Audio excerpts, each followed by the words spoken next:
بسم الله الرحمن الرحيم. الحمد لله والصلاة والسلام على رسول الله. لەمڕۆیە باسێکی ئەو خانانە ئەکەین کە کاریگەری بنەڕەتیان هەیە لەسەر پەروەردەی مناڵ. ئەگەر شتێک هەبێت لە قوتابخانەیە پێی بووتێ خوێندنی بنەڕەتی، خوێندنی پێش بنەڕەتیمان هەیە. ئەگەر مەدرسە و مەکتەب قوتابخانە بێ، پێش ئەویش قوتابخانەی تر ڕۆڵیان لە پەروەردەی مناڵە هەبوو ئەبێ. لەمڕۆیە باسێکی 3M ئەکەین. 3M ئەیش بریتیە لە ماڵ، لە مزگەوت، لە مەکتەب و مەدرسە. ئەم 3Mە کاریگەری سەرەکی لەسەر پەروەردەی مناڵ دانێن بە ڕێژەی جیاواز. بەڵام ئەوەی کە کاریگەری گەورەیە و پێویستەکە مناڵ کە زمانی پژا چاوی کردەوە، زمانی بەلا ئیلا ئیلا الله ڕاهات، ئەمە لە ماڵەوە دەست پێ بکات. بۆیە پێویستەکە ژینگەی مناڵ ژینگەیەکی زۆر پاکش بێ، ژینگەیەکی زۆر تەندروست و خاوێن بێ، ژینگەیەک بێ کە مناڵ هەست بە ئارامی بکاتیایە، چۆن خوای گەورە لە ناو ڕەحمە ئارامگەیەکی پێداوە. لە ناو ژیانی ماڵیشا ئەبێ ئارامگەیەکە بێ بۆ مناڵ. هەر کاتێک مناڵ چاوی کردەوە لەسەر ئاژاوە و شەڕ و شۆڕ و قیژە قیژ و گاڵەگاڵ و مەشاکیلی ناوماڵی بینی گەورەکان، بەڕاستی مناڵ لەو ژینگەیە مرتاح نابێ و دروستیش نابێ. بۆیە پێغەمبەری خوا صلی الله عليه وسلم فەرمێ ما كان الرفق في شيء إلا زانه وما نزع من شيء إلا شانه. فەرمێ هەر کاتێک ڕفق، هدوء، لەسەرخۆیی، ئارامگری، سۆس لەناو عایلەیەکە هەبوو، لە شوێنێکە هەبوو، ئیلا جوانێکە. هەر کاتێک لە شتێکی سەنرایەوە ئیلا ناشرینێکە. بۆ ئەم حەدیسە زۆر خەتەرەکە. فەرمێ إذا أراد الله عز وجل بأهل بيت خيرا أدخل عليهم الرفق. ئەگەر خوای گەورە چاکەی بۆ ماڵێ بوێ، ئەوە ئارامی و ئاسوودەیی و لەسەرخۆیی و هێمنیان تێکات، ئەبارێ بەسەریانە، ئەچیتە ماڵەکەوە هەر لە خۆتەوە هەست بە ئارامیەکەکی. هەستەکەی ئەم ماڵە فریشتەی تایە، هەستەکەی ئەم ماڵە هەمووی وەکو شارە مێرولێ ئەچن بەناو یەکا و کەس بەر یەکتری ناکەوێ و جۆرێ لە خۆشەویستی و تەبایی و ئارامی و لێک تێگەیشتن هەیە لە ماڵەکەیە. ئەمە ڕیفقە. زۆر وریابن لە ماڵەکانتانە، ئاگاتان لە نەفسیەتی ماڵەکانتان بێ. شتێک زۆر لێی ناڕازیت، لەگەڵ خێزان تا زۆر کێشەتان هەیە، مەیەڵە بگاتە مناڵەکان، مەیەڵە مناڵ بێ بە سوتەمنی ئەو شەڕەی نێوانتان. منە خۆشەویان دایکە، لەگەڵ منە بیان لەو، ئەگەر جیابینە و لەگەڵ کامانەبی. مناڵ لە ناو کێشمەکێشم و لە ناو شەڕی دایک و باوک و مەحکەمەیە تێهاتێ، تاکە زەحیەش ئەمانن، هەر یەکە و دوایەچەوە لایشی خۆیەوە. واللهی ئەو مناڵانەی کە دێن بۆ لام لەگەڵ دایکیانە لەگەڵ باوکیانە، واللهی ئەڵێم ئەم مناڵە هەتیوە، ئەڵێ نەوەڵا کاکتۆر بەس جابووینەتەوە، واللهی خۆزگەی بە هەتیو. ئەو نە سەرکۆنە کراوە، ئەو نە سەرکوت کراوە، ئەو نە بێتاقەت بووە، ئەو نە ئەو مناڵە شەخسیەتی مردووە، جارێکتر دروست نابێتەوە. مناڵێک کە ئاوا بێت چۆن لەگەڵ پیاوێکی وەکو ئەحمەد زوۆی لا بەراورد دەکرێ. جا کاتێ جایزەی نۆبڵی وەرگرت، پێیانوت تۆ چۆن جایزەی نۆبڵە وەرگرت؟ چوین بێ بۆ پیاوە گەورەیە. ئەڵێ من مناڵ بووم 5 ساڵ، عالمێکی میسریە، پرۆفیسۆری کیمیایە. فەرمێ باوکم لەسەر ژوورەکەم نووسی بووی ئەلپرۆفیسۆر ئەحمەد زوەیل. 5 ساڵ بوو. ماڵێک ئەڵێ هەر چاوم لەو پرۆفیسۆریە بوو، هەتا وەکو جایزەی نۆبڵی وەرگرت. لە چییە؟ لە فێمتۆیە، کە پێوتێ فێمتۆی سانیە. ئەزان فێمتۆی سانیە چییە؟ بریتیە لە 1/1 ملیۆن ملیاری سانیەیەک. جایزەی نۆبڵ لەسەر چی وەرگری؟ سانیەیەک بکە بە ملیۆنێ بەشەوە، دوای ملیۆنەکە بکە بە ملیار بەشەوە، لەسەر 1 بەش لەم بەشانە جایزەی نۆبڵی وەرگرت. ئێمەش باوکەکەمان دایکەکەمان بە دیار حەڵقەوە دانیشێ 100 دانە حەڵقەی چەندە دەقەیی، هەر وازانێ مێشی میوانی نییە، وازانێ کات لای ئەو لە بەردەستیایەتی بە بەردەوام وەکو ڕەسی تێیەکاتەوە و پڕێکاتەوە، ئەم کاتە لەسەر ئەو ماڵ نییە و ناڕوە. بۆیە مناڵەکەشە بینی قیمەتی کات نازانێ، ئەڵێ بڕۆ سەعی کالە با فیلمەکە تەواو بێ، با سەیری دیارێکەکەم، با سەیری کارتۆنەکە بکەم. 1 ساڵە 2 ساڵە 3 ساڵە 4 ساڵە 5 ساڵە 6 ساڵە 7 ساڵە 8 ساڵە 9 ساڵە 10 ساڵە 11 ساڵە ماڵ ئەبێ لەم گەڵ مناڵە ژنگەیەکی وا منتەزم بێ، مناڵ بزانێ کە یەخەوێ. ئێمە زۆر جاڕانی مناڵەکانمان کاوتە ناخەون، ئەزانی بۆ چکە شەوێ دوای ئیشا خەوێ، ڕۆژ نەخەوتووە، بەیانی زوەستاوە مەکتەبی هەبووە، شەوێکی تریان سەعات 2 شەو خەوی لە ناکەوێ، خەوی زراوە، شەوێکی تر میوانی هەیە، شەوێکی تر قڕەقڕ هەیە، شەوێکی تر دەنگی تەلەڤیزیۆنەکە چێ بۆ ژووری میوانەکە، شەوێکی تر مۆبایڵی یاوە تێ پێش خەوتنەکەی وروژاوە ئەم مناڵە لە جاتێوێکی ئاوا دەستبی بەسەر شانیا و بەهادیئی ئاوە مناڵەکە تا خەوی لێکەوێ. کاتی خۆێمە دایکەکانمان لە لانکەکانمانە ئاوایان خەوانی هەتاوەکو ئەم مناڵە هادی بێتەوە. کەچی لەو کاتی کە ئەوێ بخەوێ ئێمە هۆرمۆنەکانی ئەو نەبەرزەکەینەوە کە تا 2 سەعاتی تژیان لە ترسایان لە برسا خەوی لە ناکەوێ. ئەمەش مینەتێکی ترە کە پێغەمبەری خوا صلی الله علیه وسلم جوان زۆر جوان دیقەت بن. ئەم دایکانەمان بۆ پۆڵێنەکە فەرمێ خەیر نیساء رەکیبنە الئیبل نیساء قوڕیش، باشترین ئافرەتێ سوار حوشتر بوو بێ. پێغەمبەری خوا دیاریەکە ئەو ئافرەتانی کە سوار حوشتر بوون بە درێژایی تاریخ باشترینیان ئافرەتانی قوڕیش بوون. بۆ لەبەر 2 صفەت. یەکەمیان ئەحناه على ولد في صغره، فەرمێ زۆر بەسۆزە بۆ مناڵ لە کاتی بچووکیان، لە کاتی ساواییە، قەت نازانێت تووڕە بێ، قەت نازانێت بقیژێنە، قەت نازانێت هاوارکە، هەر ئەزانێ مناڵ بگرێتە باوش و باوشی پیاکە و ماچی کا و هەدیە بۆ بکڕێ و شتکا بەدەمێ و خزمەتی کا. ئەحناه على ولد في صغره.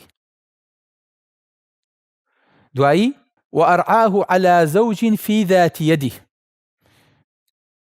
وزۆر مراعاتی پیاوەکە لە کاتێکا پیاو ببەخشێ، جا فەقیر بێیان دەوڵەمەند بێ زۆر دەسەگرێتەوە لەوەی کە مەسەفی زیایەکا بە پیاوەکەی.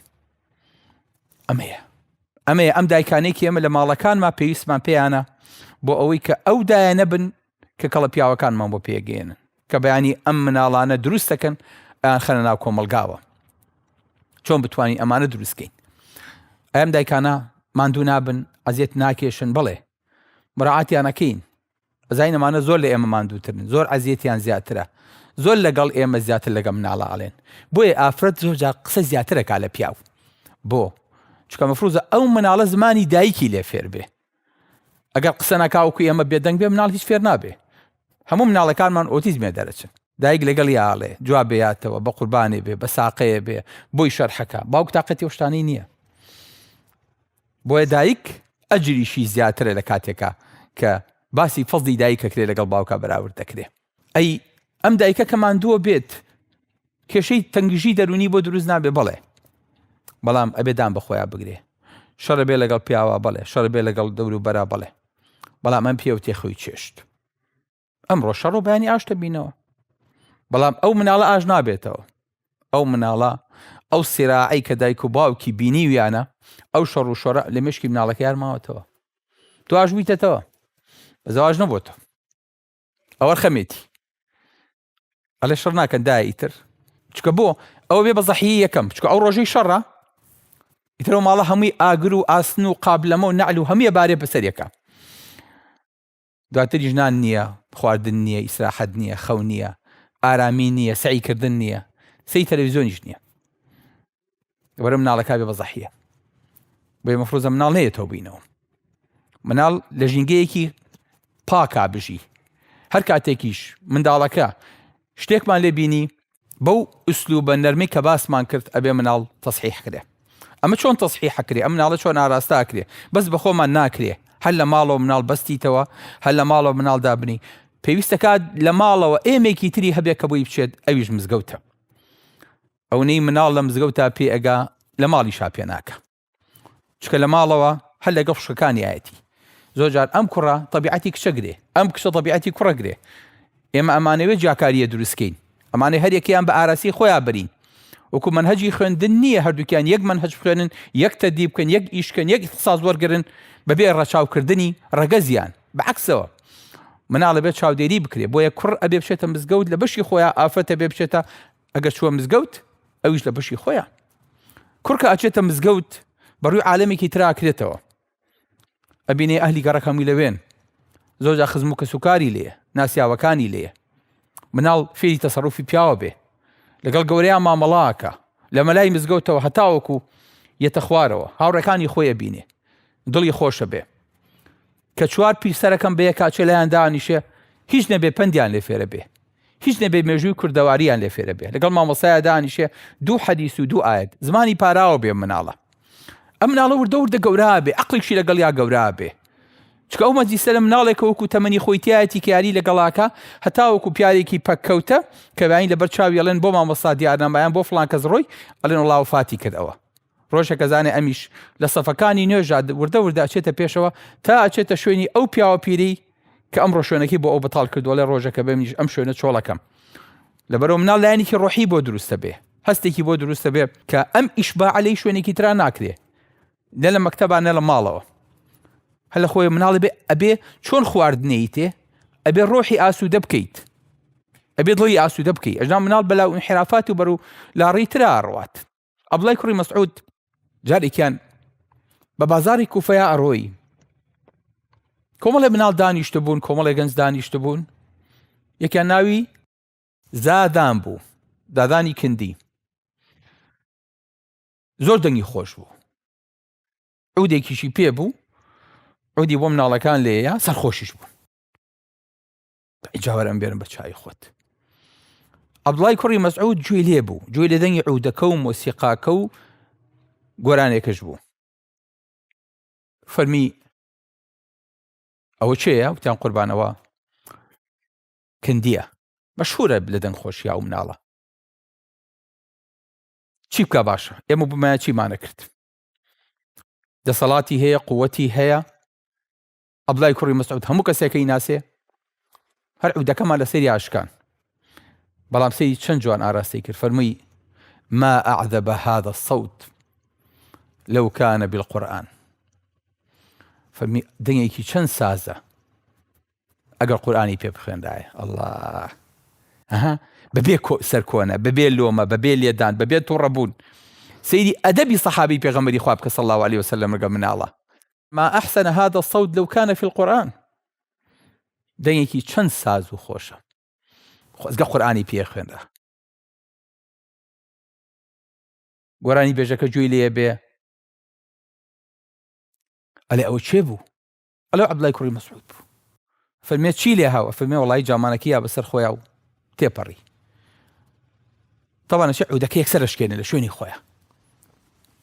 ئەلێ ئەوە عەبدوڵای کوڕی مەسعودی هاوڕێی پێغەمبەری خوا بوو صلی الله عليه وسلم، هاوڵی ئەو بوو، ئەو قسەی کرد بڵێ ڕاکە بدوایە تایگرێ دەسی ماچەکە تەوباکە ئەبێ بە قوتابی حەدیث لەو سلمانی فارسی وەرەگرێ، ئەبێ بە یەکێک لە عولەماکانی کوفە بێ کەلیمە.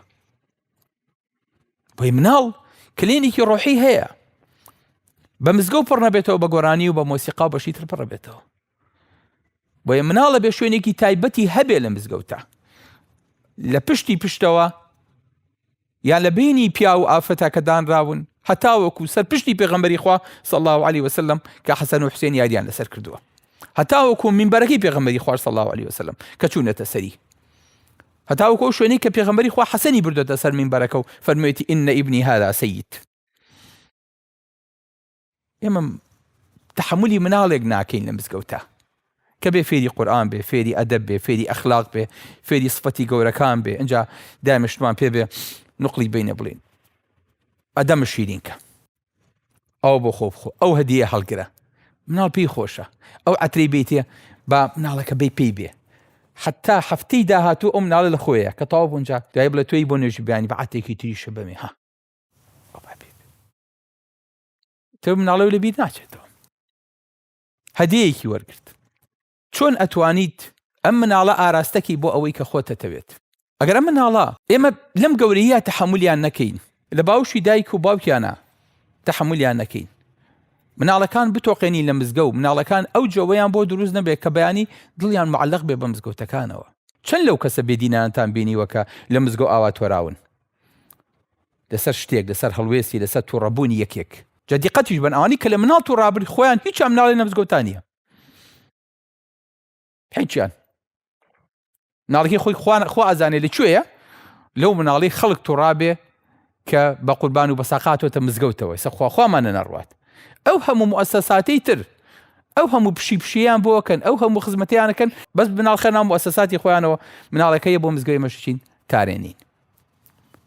بەی بەڕێزەکانم، قەڵعەی ئێمە، خانەی ئێمە، دروستکردنی ئێمە مزگەوتەکانە.